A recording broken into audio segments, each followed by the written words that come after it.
Good. We're recording. Okay, guys. Well, thanks for coming. Core 4. Today, we're going to be talking about finance. It's going to be today is going to be kind of a quick slideshow of important things regarding business finance. I'm sure you all have seen what I'm going to show you. We're just going to dive a little bit more in depth to the vocabulary and what's important. Because it's a curriculum and this is a teaching course as well as a coaching course, I don't want to bore you, right? So I'm going to go over essential things that are key into any business, and they're relative in every single business that you have, whether it's a liquor store, whether it's a coaching business, whether you sell cars. All of the things that we're going to be talking today are relative, and they're also relative in your life. So everything that we talk about in these slides today are also going to be pertained to in your personal life. So I know that we spoke a little while ago about having your business life and having the finances good in your personal life. So we're just going to go over that a little bit today. So what I'm going to do is I'm going to share my screen with you guys. And first, let me just pull this up here for you. Bear with me one quick second. You really have no choice but to bear with me, right? Let me see here.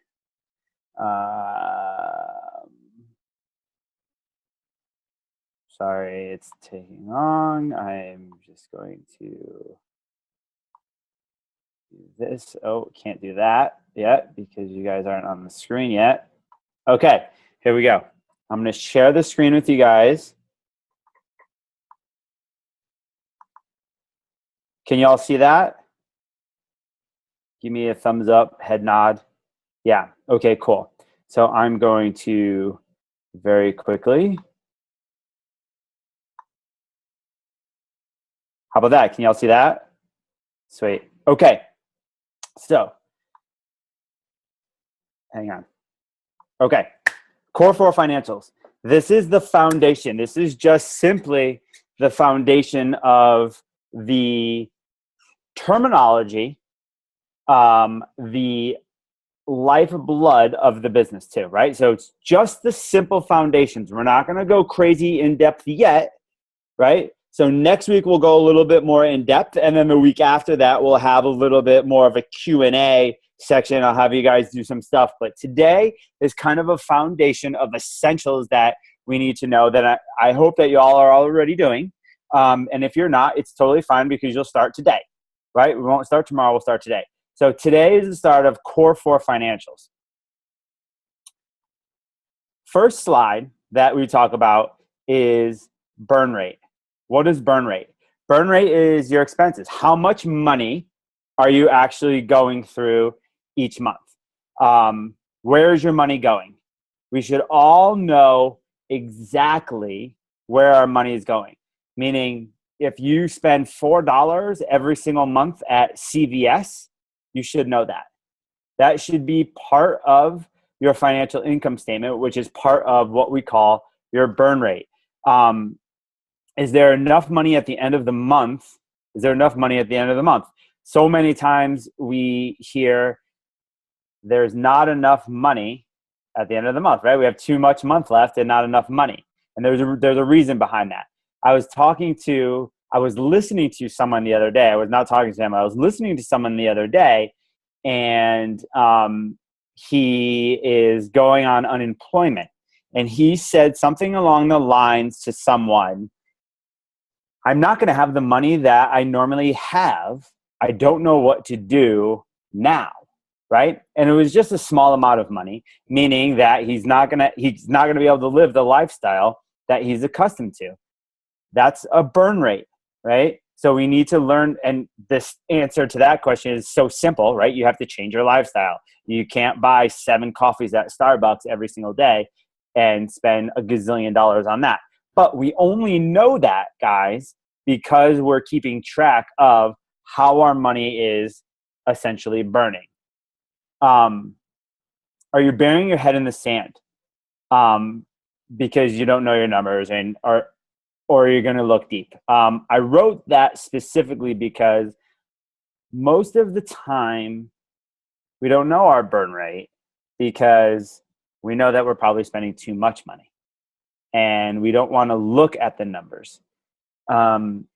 It's not an easy thing to do when you know that you're probably doing things with your money or your business that probably don't make sense. It's a lot easier to not look at the numbers and go along with your life than it is to look at the numbers. Because the truth is, at the end of the day, when you look at your bank account and you pull it up online or however you look at it, and I'm going to make up a number right now, and it says you have $5,000 in your account and all your bills are paid. Ladies and gentlemen, that does not mean that you have $5,000. Okay? That means you have a lot less than $5,000. So what I mean by burying our head in the sand is that we look at that number and we think, oh, we're good.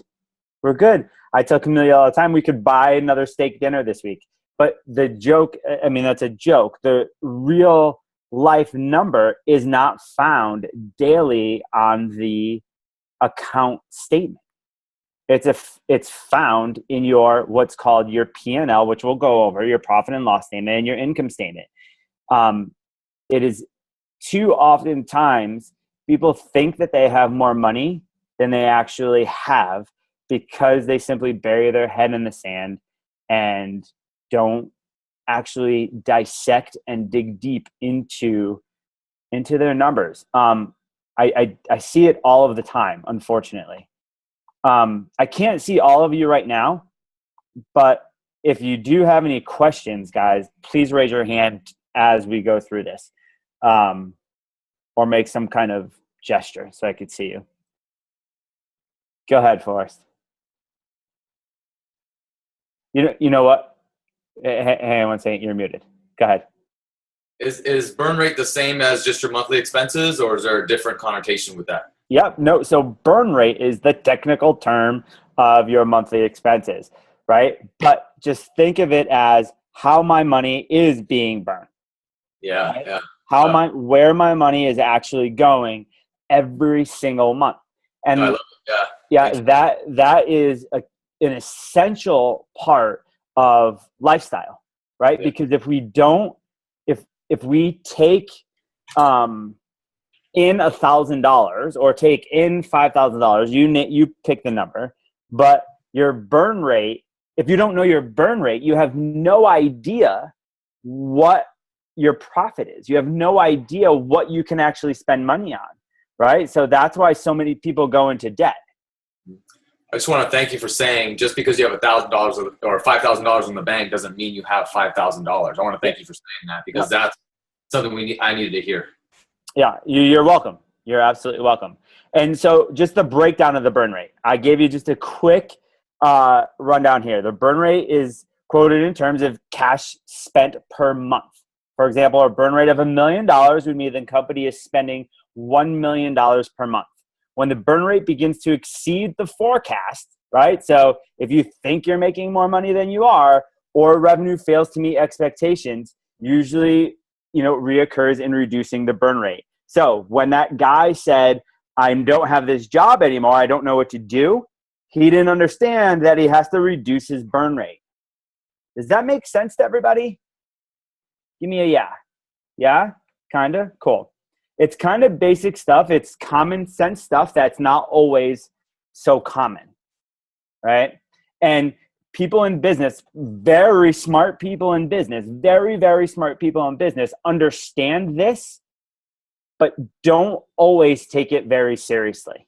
Like they get it, like I got it, but I know that I'm going to have this much money coming in next month. So I'm not going to really, really analyze what my burn rate is this month. Do you get that? Yeah? Okay. We'll move on. All right. So next slide is income statement / profit and loss. Does everybody have a general idea what the income statement and profit and loss is? Just give me a raise of hands and a nod. Cool. Income statement. Income statement is one of my favorite statements. It sounds funny, right? Like, who cares about balance sheets? But I do. And I love them. And it is one of my favorite my favorite spreadsheets that exists, simply because, as I'll read it to you right here, an income statement is a financial statement that measures a company's financial performance over a specific amount of time, right? So it could be from, today is June 21st, from June 21st to July 21st. It doesn't have to be the beginning of the month or the end of the month. It's just a specific amount of time.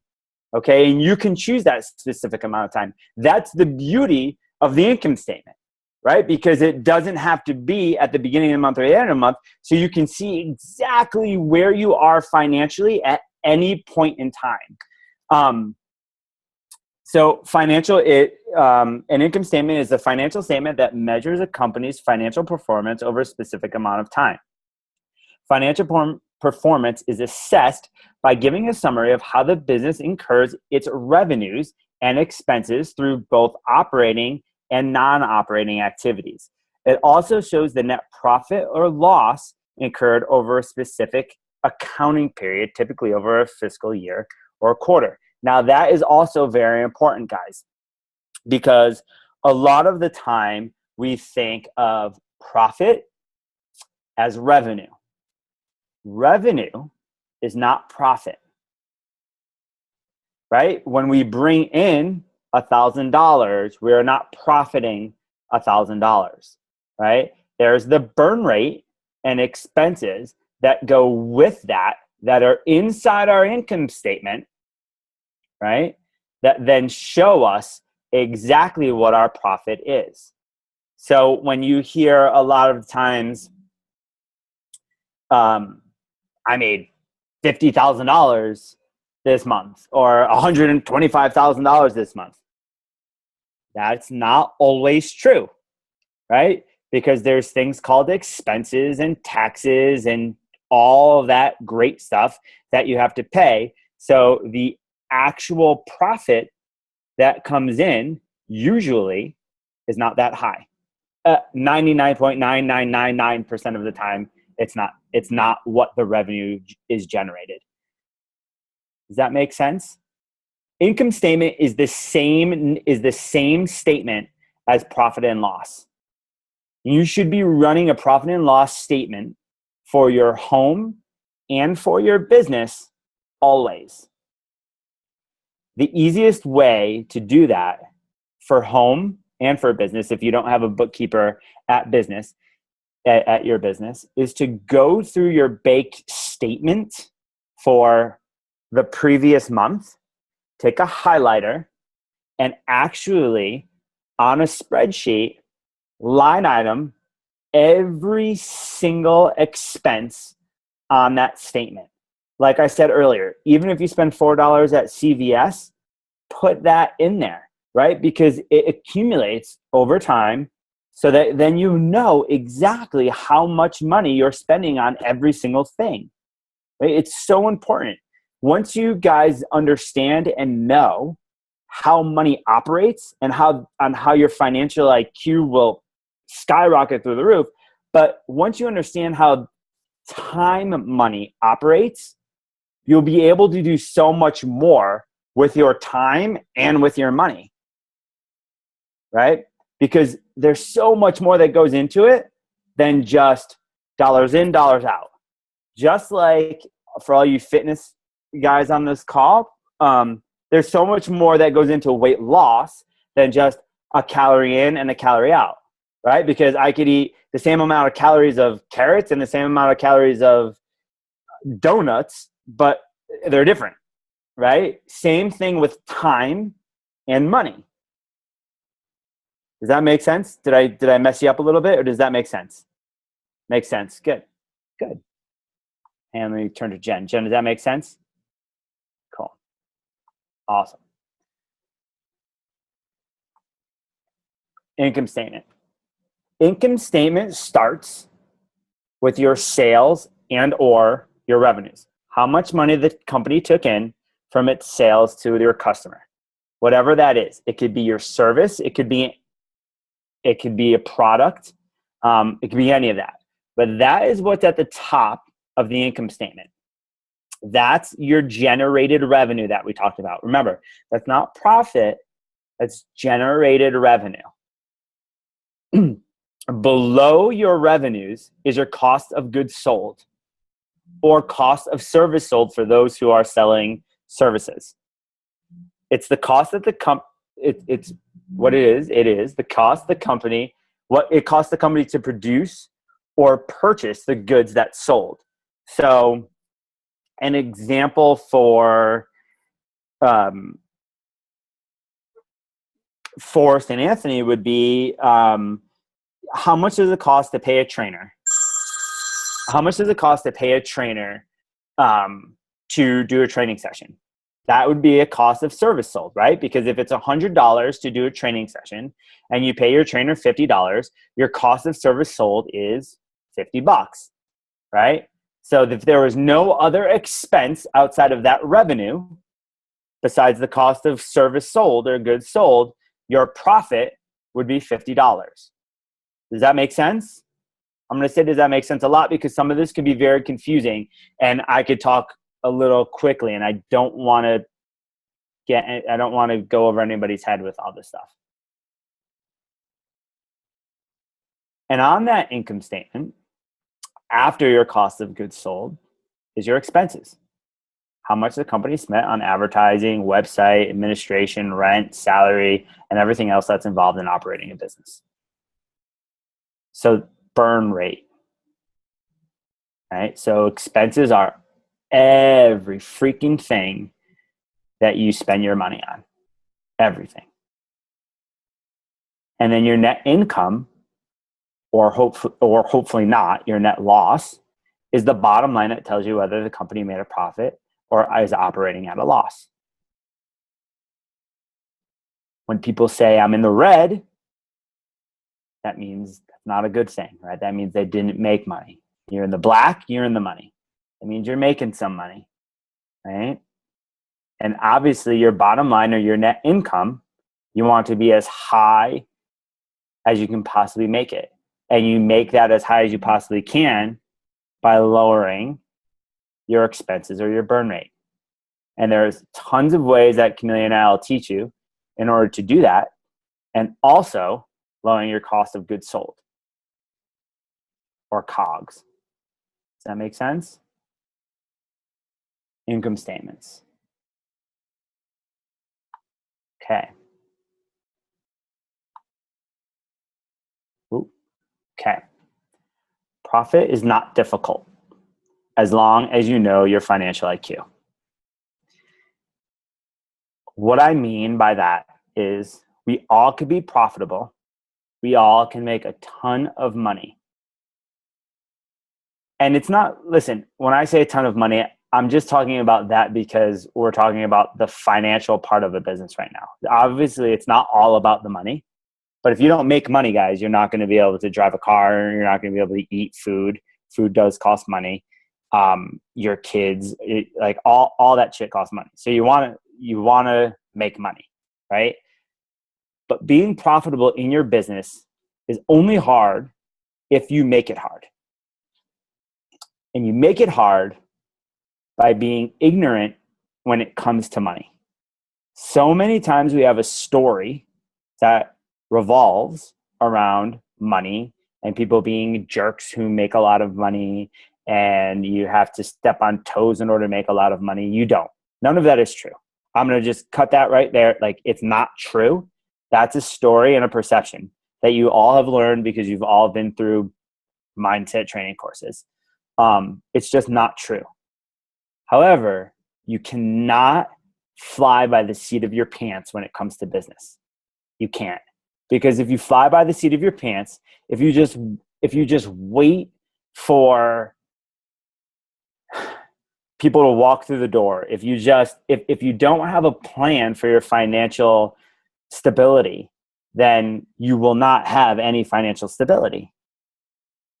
You have to understand what it means to have a financial IQ. You have to understand what income statements are. You have to understand how to be able to read these things, because that's where the sustainability of all of this comes from. Because if you don't understand it, you could, one, get taken advantage of, and you don't want that. But two, all of a sudden you look at your bank statement and the $1,000 that you thought you had is now zero, and you don't know why. And let me tell you from personal experience that is one of the worst feelings in the world. Another terrible feeling is thinking that you have that money, and then the money stops coming in, and then something happens where you need the money, and then you don't have that money to sustain the lifestyle or the business that you want and have, right? But you only get there if you're ignorant in your financial IQ. That's why it's so important to understand these statements. That's why it's so important to understand your burn rate, where your money is going. Why is it going here and not here? Like, financial IQ is, in my eyes, a cornerstone to being successful in business and in life. Because just like business, life throws you curveballs, right? And when those curveballs are thrown at you, right, you want to be as prepared as possible to handle those curveballs. You do not, listen, I am the furthest thing from a smart person, right? You do not have to be a genius to understand finances. You do not at all. You just have to sit down and just educate yourself on it a little bit. Like I said, I am not smart in this stuff. I'm a little obsessive when it comes to this stuff because I really like it. But even if you don't like it, you just read a little bit about it and you can understand it. And you understand it by implementing it into your life and into your business. That's essentially how you're going to learn everything, is implementation into your life and into your business. Jen, we were talking about it earlier today. What do you got to get started, right? You got to go out there and you got to do it. Just like everything, this financial IQ, knowing what the burn rates are, what the income statement is and profit and loss statement is, right? What all of these numbers actually mean, you'll never know them unless you actually create your own spreadsheet. You're not going to learn them by just reading financial spreadsheets for dummies, right? You'll get it, but you won't understand it. You want to be able to understand this stuff. And let me tell you, it's not difficult to understand, but you have to do it. I told you that this part today is going to be a little shorter. Next week is not going to be this short. There's going to go more in depth into the guts of finance. But things that I want you to understand from just today is that create an income statement for yourself. Create a profit and loss statement for yourself. If what I gave you, right, the revenues, cost of goods sold, expenses, net income, or loss, if you don't know how to put that on a spreadsheet, Google it. Or send me a message and I'll send you one. It's not hard, but it's the beginning stages of understanding it. And I cannot stress it enough. You need to do it. You can't just read about it and you can't just look at it. If you Google it and you say, oh, I get it, I totally get it, I'm glad you get it, but do it. Okay? I would also do it for your personal life. I do it for my personal life. I know Camelia does it for her personal life. It makes life easier. When you want to go on vacation, you know whether or not you can go on vacation. Like that. Just because you're looking at the numbers. If you want to go out to eat, you want to know you can go out to eat like that. Your kids need new sneakers, boom. All of this stuff is super easy because the numbers are already there. Do you get that? Couple of great books that really helped me when I first started, when I was 23 years old. I read on my lunch break every day. It was probably the first book I ever read. And listen, I went to college and everything, and I don't think I read one damn book in college. This was the first book I ever read that changed my life in regards to finances, and it was Rich Dad, Poor Dad by Robert Kiyosaki. If you haven't read it, read it. If you have read it, read it again. There's some great advice and some great mindset shifts that go on in regards to liability and assets and how income actually can generate assets for you. And we will go much more in depth on that later on. But as far as your business goes, because this is a business curriculum course, right? I want you guys to understand the importance of these income statements, profit and loss statements. And another great book that Camelia recommended for me to read a little while back is Profit First. And it's a game changer. It's a great book. I've used a lot of the things that are in the book years ago, and I implemented a lot of new things into my life and into my business that he recommends.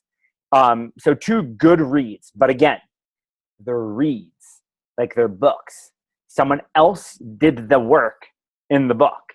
So if you're going to read these books, I say read the books for great ideas, but please, please, please implement what they talk about in the books.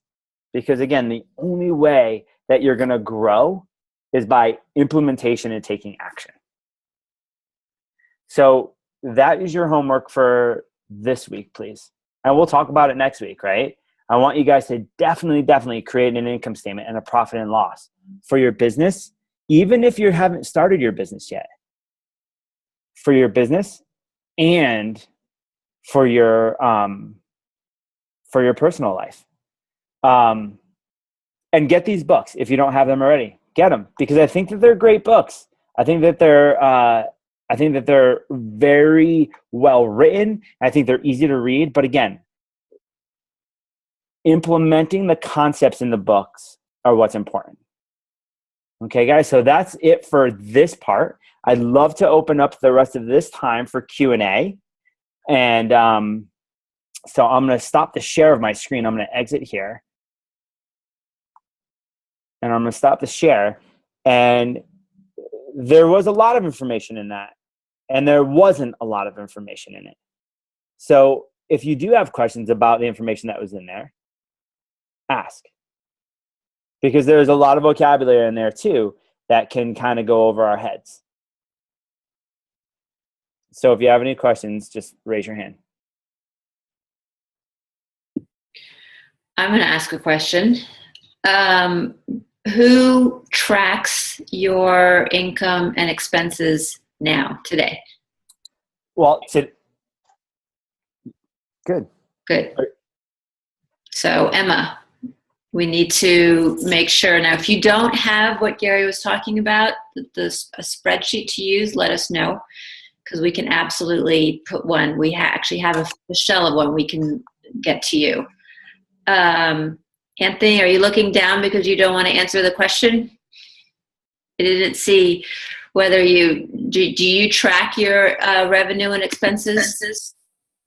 No. This is all brand new to me. Okay, good. So next week, we'll expect that everybody will have set up their core financial statement or income statement to look at. Who reviews their expenses and revenue consistently on a weekly basis? Okay, good. On a monthly basis? Okay, good. So some sense of review going on. I would highly recommend that you do it on a weekly basis and not a monthly basis, because at the end of the month, you don't know what you don't know.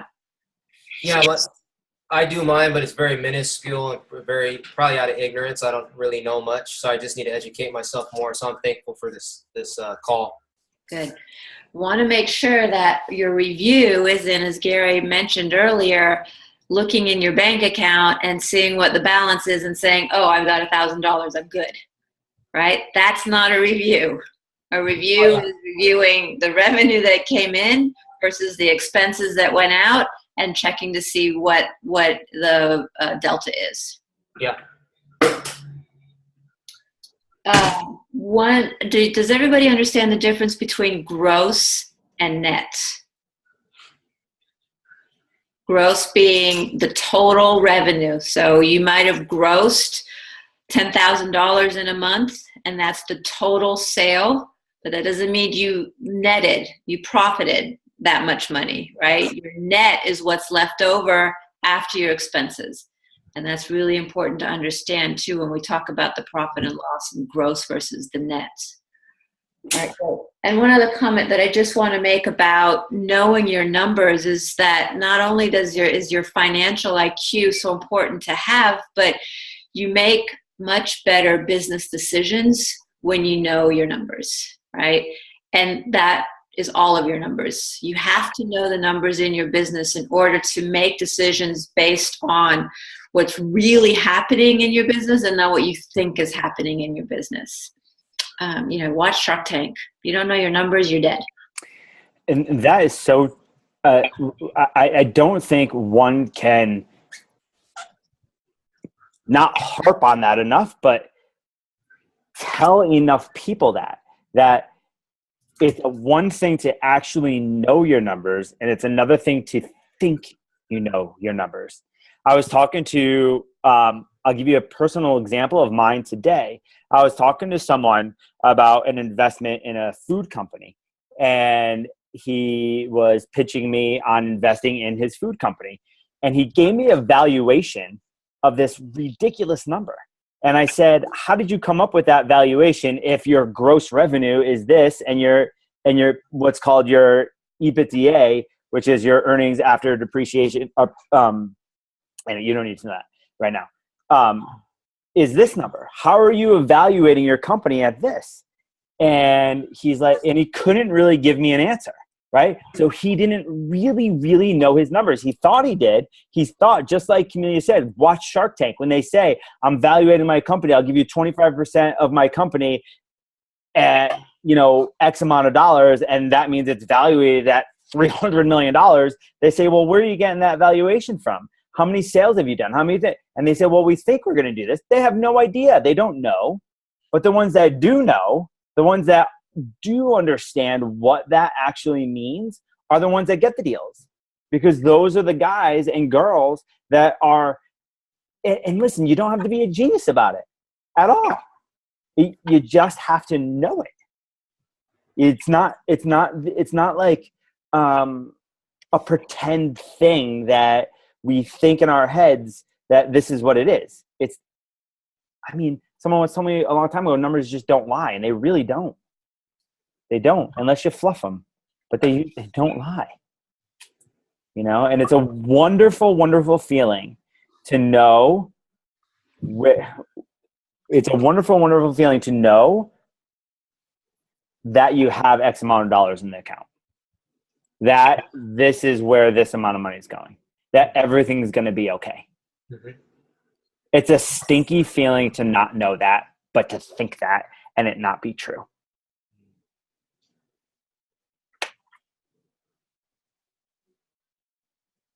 Any other questions, guys? For those of you, well, actually for everybody, when you're managing your expenses, who funds a savings account first? Good. One person. Well, for my personal, not for the business. Okay. So who pays themselves at least first or second? Just two. All right. All of you need to read the book, the Profit First book.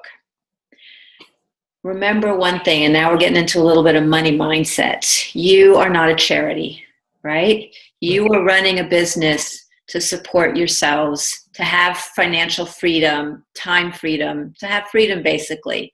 If you are not paying yourselves and funding a savings account for yourselves first, what's the point? Go get a job. Mm-hmm. Right? Profit First teaches us that it's revenue minus profits equal expenses. All right? Pay yourself first. Wow. And to second that, Camilla is brilliant in saying that. And just to second what she just said is I've given that advice a gazillion times, right? And maybe, I don't know what the number less than a gazillion, right under a gazillion is, but whatever that number is, those people have said to me, but I have bills to pay, but I don't have enough money to pay myself first. And I'm going to tell you a really quick story. It's a personal story of when I was younger. And I learned to pay myself first. And I'm married and one child, mortgages, cars, and bills up the you-know-what. Not very smart at that time. But I did learn. I read this book called The Richest Man in Babylon. It's a great book. It's a fun read. Get it for like $5. And in that book, he said you need to pay yourself first 10% of every single dollar that you make. And I thought, oh, it's a great concept. Why don't I do that? And then I realized that I didn't have 10% at the end of the month to pay myself until I started paying myself first. And when I started paying myself first, I figured out how to pay everything else. And the truth of all of that is that I was late on some payments at the time. And my wife, Jill, said to me, why are you putting money in a savings account when we don't have enough money to pay our bills? Right? And that was a big turning point in my life because I was like, this book told me to put 10% away and we'll be okay. Right? Now, after compounding the money, right? Because money compounds. You take $1, you add more to it, right? It generates more money. Now she's like, thank God we did that. Right? I've had family members that ask me financial advice, and one of the very first things I say to them is, are you paying yourself first? And they're like, no, I can't. I can't afford to. Well, let's be honest. There are bills that we all have to pay. But the most important bill that you have to pay is you. That's the most important thing that you have to pay is yourself. Because Camilla, like Camilla said, you are not a charity. My trainers, here's what I tell my trainers. I have a staff of trainers. They're like, we do it because we love it. And absolutely, do it because you love it. I don't care how much I get paid. And I tell them all the time, well, if you don't care, I'll just take all of your money. And you don't have to worry about it. And you just work for free. And they're like, no. Like, I want to get paid, right? Because you deserve to get paid. You're not a charity. You're doing this for a reason. You want to help people, but you also want to help yourself. You gotta, and that's a mindset thing, right? That's a mindset thing of worth. That's a mindset thing of that you expectations for yourself. Those are really, really big things that hold us back from doing great things. And they really do hold us back if we don't feel worthy enough to pay ourselves first.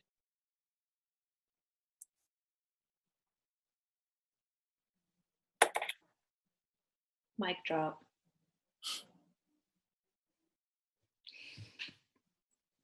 No one has any questions? Jennifer. Go ahead, Jennifer. Just a couple comments that I think is interesting to experience real world is a couple things is kind of figuring out and knowing, you hear about different tolerance levels of business owners. Some business owners feel more comfortable if they have set aside 20% of their earnings as a nest egg versus others are more risk friendly and will set aside 5%, or something like that, like a smaller amount. So you might be getting into it in a future session here, but there's the whole risk taking and when to roll the dice and what is your tolerance level, you know what I mean? And I'm going through that this year because I mean, if you looked at my income statements for the past few years, 2 years ago, it was more like I was an employment agency. So I made, my gross revenue was definitely six figures, but I made five figures because I was paying all these contract employees. Last year, I made about the same amount, but I made six figures because I wasn't paying out as many people. This year, I was so tied to one client that now I'm in the red, and I'm definitely living that, okay, man, I know this isn't the way that I run my books, that I run my business and everything, but it's like you said, sometimes life happens. You get some curveballs thrown at you. And I'm having to not panic and just, readjust and pivot and stuff. So that's, personally speaking, my story of what I'm going through, and learning of like the ebbs and flows of the business world and how to be better at it and smarter at it. And in the future, prepare myself so that when things do change dramatically, you're not like, oh shit. You know what I mean? And the market, just like life, changes, right? You will have ebbs and flows, and risk tolerance is based upon the individual, right? So there are people that I know that are friendly with me, that understand my life, and are like, I don't know how you can sleep at night by doing X, right? Giving X amount of dollars to this. Because, and what I say here is nothing against anybody, right? But because they're in a union and they are guaranteed X amount of dollars for the rest of their life. So they don't understand that for me personally, like, I'm growing something, right? And so my risk tolerance is a little bit different. But listen, I have two children. I have other investments that I want to do. I have things in my life that I want to make sure are taken care of, right? So you adjust your risk tolerance on that, and that's a personal preference, right? But you definitely want to have, I mean, as I have a rule of thumb, is that 6 months of burn rate in the bank is super important, right? Because if something happens and you don't want something to happen and it mess your life up completely, right?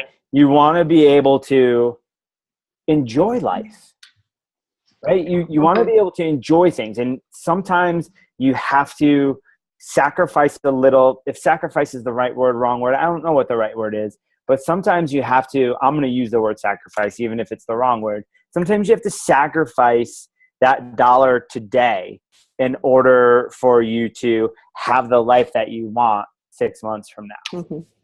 Right? But that also depends on what your burn rate is. I don't know what your burn rate is. If your burn rate is $15,000 a month, then, and you're in the red now, then you need to start saving, right? Like if your burn rate is $100 a month, I mean, we could definitely have that discussion, but it all depends on your individual tolerance, right? On whether or not you can sleep at night, on where your money goes, right? Because that, I have definitely found through coaching and through a lot of other things that there are people that think you're crazy by opening a business. My family still asks me when I'm going to get a real job. Literally, they ask me that question, and they have no understanding of how one can sleep at night without a pension or without X, because it's all on you.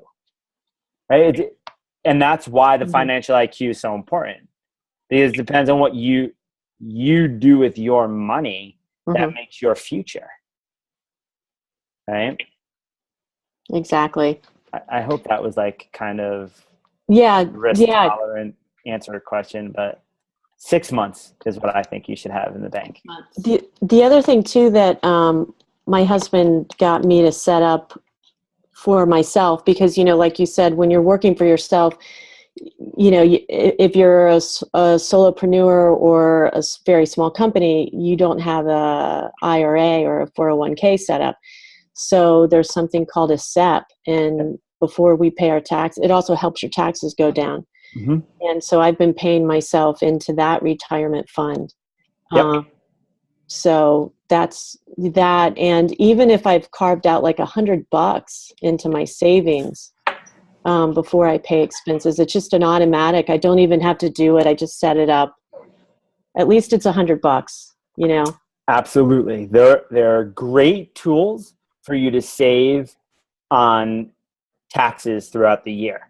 And for those of you who have children, and if you plan on paying for their college, 529s, I don't know if you've ever heard of those, but they're great tools to set money away so that you don't have to pay taxes on the money that you put into the 529 for your college fund. So if you earn $1 and you put that dollar in, you don't pay tax on that dollar. If you have kids and you plan on paying for a little bit of their college, like, you must have a 529. We have 4 for our children and we only have 2 kids, right? Because it's a huge deduction that you can do at the end of the year, as well as a SEP and a Roth IRA. Mm-hmm. These are all tax-free monies that goes into a certain tool that will generate you more income. So to that point, taking it a step further, we talked about paying yourself. We talk about creating a savings account. Let's not forget a separate tax savings account as well. All right. You want money, like Jennifer just said, automatically going to these places where you don't have to think about it and they're not easy to get to. So you can pull it out to save for the rainy day, to save for the taxes, to live your life, right? So important to have separate accounts to manage what you need to spend in the future. And I would also add to that, we did that as well. I would also add to that, whatever your tax bracket is, wherever you are in the country, whatever the federal and state taxes are, say total taxes that come out are 43%. I don't know what everyone's taxes are. Don't take 43 cents out of every dollar. Take 50 cents out of every dollar and put it in the tax. Because the last thing that you really want at the end of the year is to owe more than you have. Right? You don't want to, if you owe $50,000, $150,000, you don't want to only have $100,000 in the account. You want to have a little bit more. It's nice to have a little bit more in the account to make sure that you can pay everything off and not have to worry about that tax money. But saving for taxes is vitally important. You don't want to get hit with a tax bill at the end of the year and not have money. Especially in what all of you guys are doing right now.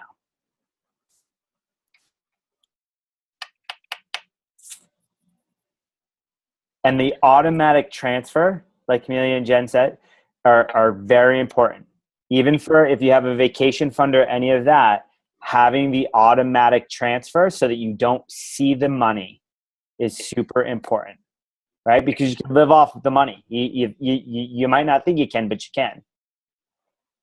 You might not think you can, but you can. And then later on, when you go on vacation, you're like, shh, I have money that I go on vacation. I don't have to stress about it. And that happens when we become our financial IQ gets higher, right?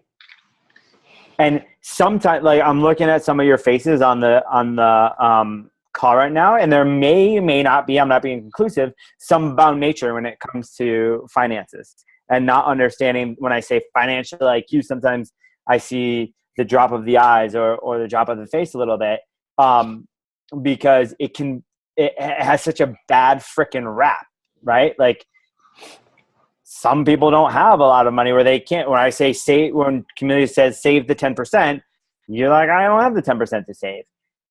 And that, my friends, is an absolute, like we said earlier, that's an absolute story that now we have the tools that you've learned to kick the legs out of that tripod so that you don't have to worry about that anymore. And if you don't have those, like Camelia and I know, we will give them to you, because everybody can do this. Everybody can do it.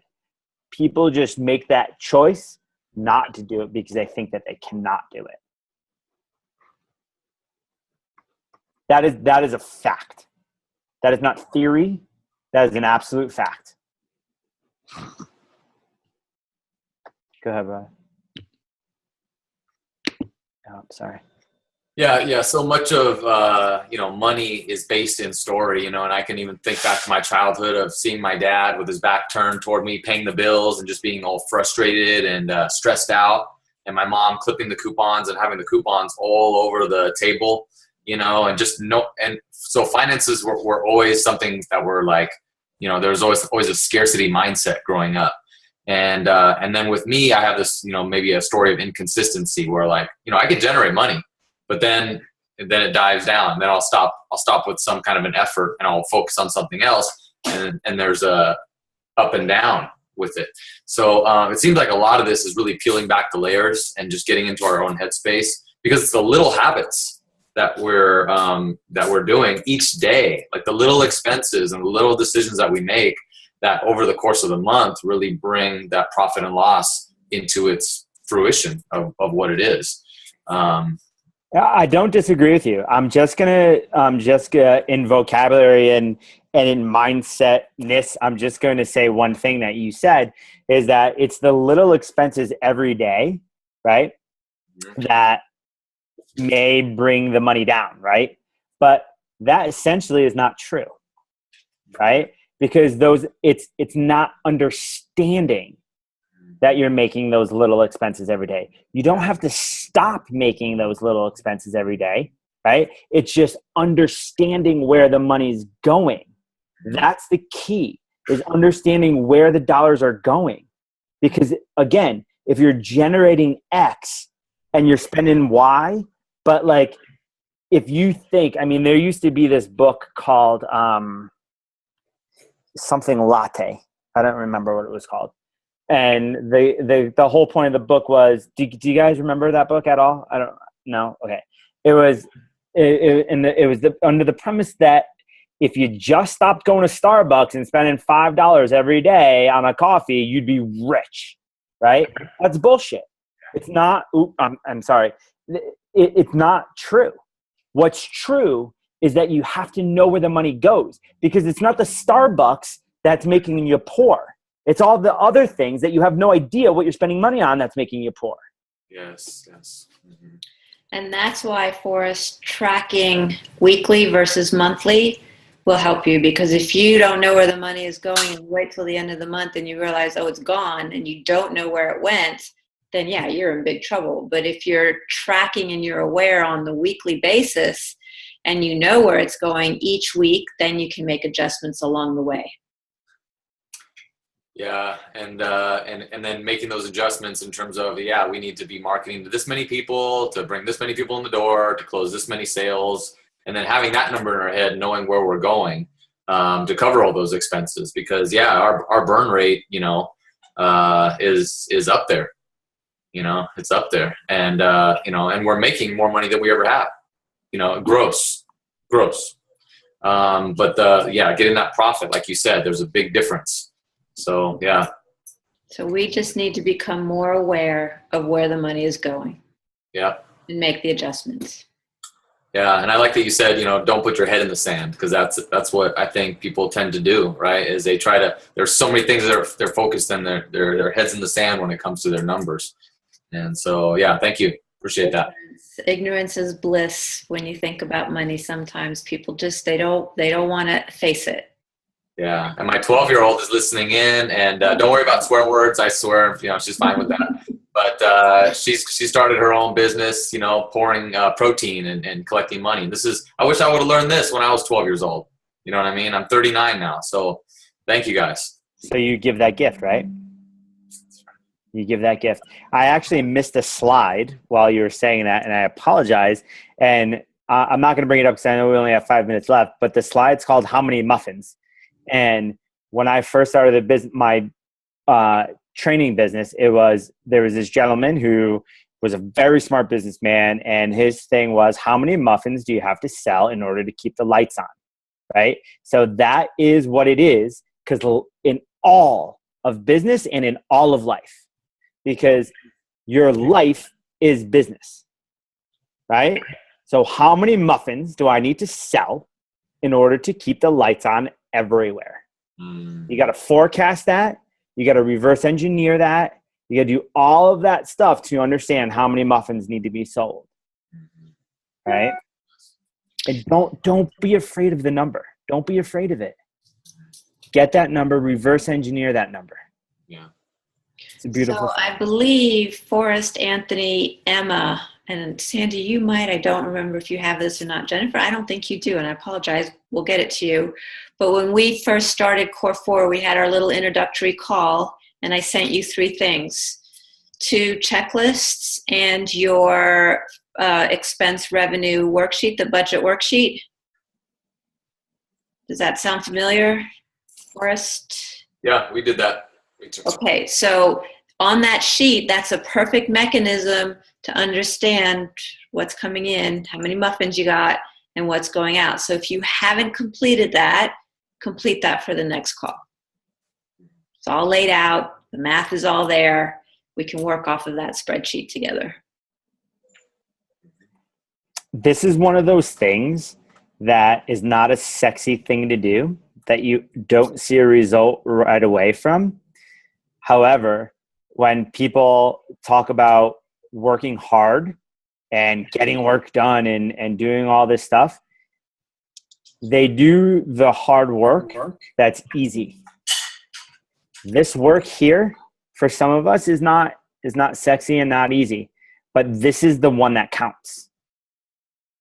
This is stuff that matters. And remember, everything, it all matters. It all matters. But what's cool is that when you get it figured out and you have it organized and you watch it grow the right way, it is fun. So fun. It is fun. Yeah. And you play games with it, right? Like how much what's that? You do, right? Like how much money I can't hear you. You play like, how much can I save this month? Right? Like, what's that, Sandy? What's that? I'm up for saving. I'm not playing with it like you do, Gary. No, you know what I mean? Like we play games like, how much can you save this month? And me and my kids do it. I have an 8-year-old, right? Yeah. We play that game all the time, right? Like she gets tokens for certain things, and I gave her $20 for it yesterday. And I was like, well, what are you going to do with it? And she's like, I'm going to be kidding me. I'm going to put it in my savings account. What else would I do with it? Right? Like it's fun. It's fun. It becomes fun because it's not, you don't get so tense about it, right? Because it's there and you worked hard and you did the stuff you did the work to make it work. Mm-hmm. And then you all go out and buy cars for Camellia and I. We'll do. At dinners. And we'd love to. At dinners. Yes. All right, guys. Amelia's hungry. In a private jet plane. But it all starts here. And that's the truth. Cool. All right, guys. Okay. Well, that's the end of today's session. Next week, we'll dive a little bit more into the finances. And then the week after that, we'll talk finance. We'll talk finance with you, and we'll coach you on it specifically. Okay? Are we going to come back around with Eric on the marketing next week, or is that going to be after? No, we're going to finish financials. So we have another lesson next week, and then a Q&A on financials the following week. And then we're going to get into sales, and then management, and then the marketing. So we want to make sure that all of your infrastructure is in place to support the marketing and the new leads. Got it. Right. So yeah, he's busy planning his lessons based on what we talked about last week. Great. Because for that to work, all the other pieces have to be strong. Yes. Right? It's not an instant gratification. How do I do sales on Facebook so I can get more people in? Right? It's let's build the foundation of your business, make it real. and then market it. Mm-hmm. All right, crew. That was a good call. Great. Thank you, guys. Bye. All right, guys. I'll see you later. All right. Have a great day. Thank Bye. you. Bye.